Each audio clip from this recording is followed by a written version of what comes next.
Que a graça e a paz do Senhor Jesus, o nosso Senhor, e o amor de Maria, nossa mãe, seja com todos nós.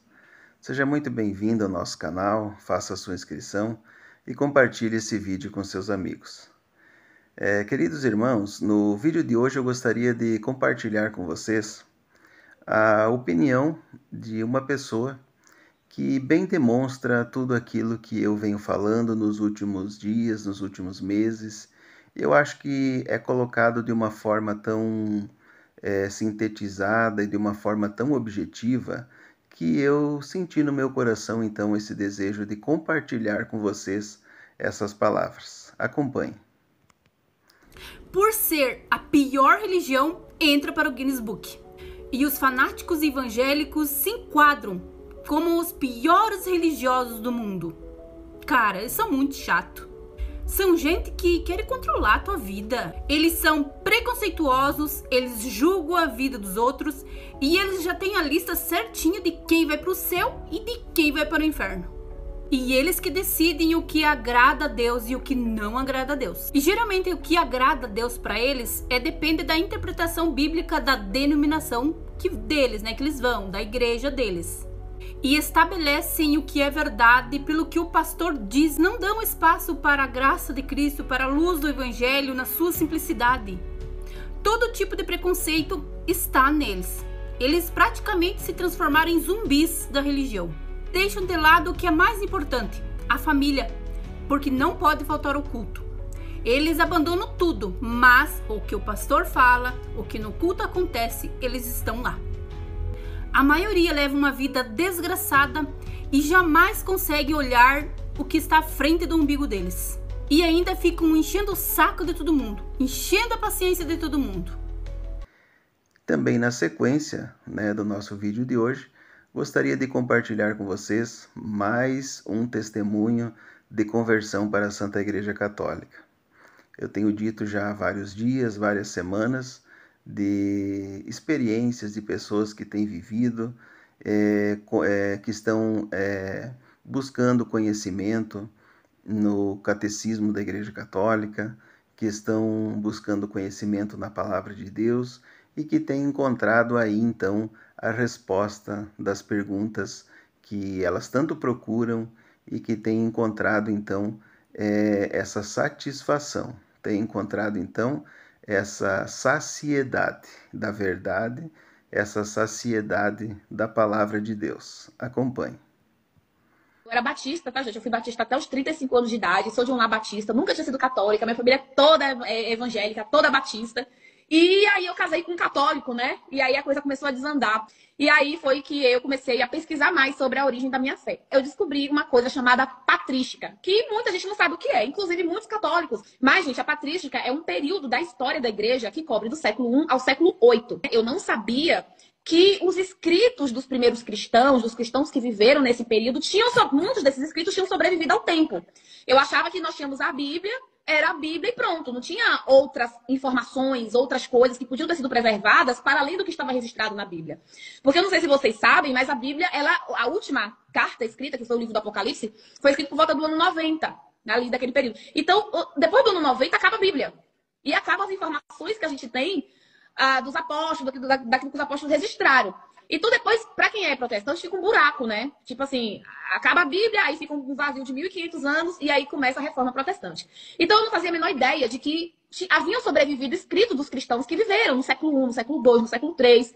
Então, foi uma grande surpresa para mim quando eu comecei, como boa pesquisadora que eu sou, né? Comecei a pesquisar sobre a história da igreja e eu queria ir na fonte primária. Então, eu queria aprender sobre a minha fé diretamente das fontes primárias, que é o quê? Diretamente eu queria ir o mais antigo que eu pudesse. E aí eu descobri que existem documentos do ano 100, do ano 107, do ano 150, do ano 180. E eu falei, gente, nós temos documentos de cristãos que viveram naquele período que nós conseguimos preservar ao longo da história. E foi assim que eu descobri a patrística, né? Então, quando eu descobri isso, e quando eu, enfim, comecei a estudar, tem 7 anos que eu estudo patrística, né? E eu falo assim, eu quero que todo mundo conheça isso. Eu quero compartilhar, porque eu sei que a maioria das pessoas não vão ter tempo, não vão ter não vou conseguir pegar cada livro, cada obra, abrir, ler linha por linha. Eu apanhei muito, porque é uma linguagem muito filosófica, muito teológica, né? Enfim, fiz disso minha missão. Falei, não, eu quero que todo mundo saiba, descubra aquilo que eu descobri. Que escritos são esses dos primeiros cristãos? O que eles escreveram? O que eles revelam sobre a fé da igreja? Como que a igreja cria? O que a igreja aprendeu dos apóstolos? Como que a igreja interpretou a Bíblia? Né? E todos os acontecimentos históricos, enfim. Então, quando você estuda patrística, você consegue ter uma visão extraordinária de como que é a igreja desde sempre. Entendeu? Então, eu faço disso a minha missão. Meus irmãos, e a palavra do Senhor diz que é da boca das crianças que procede o verdadeiro louvor. Então eu gostaria de aproveitar esse momento, compartilhar com vocês essa canção tão maravilhosa, tão bem executada, dentro de uma voz tão ungida, tão abençoada. E faço votos que Deus continue abençoando essa criança, dando a ela muita saúde, muita sabedoria, para que ela possa fazer da voz dela, né? E também da sua vida um culto de adoração ao Senhor. Acompanhe.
E para encerrar então nosso vídeo de hoje, eu quero agradecer de todo carinho, quero agradecer com todo o meu coração a todos os que nos acompanham, a todos aqueles que compartilham os nossos vídeos. Que o Senhor te abençoe, que o Senhor te recompense, que essa semana seja uma semana de grandes bênçãos, de grandes vitórias sobre a tua vida, sobre a tua família.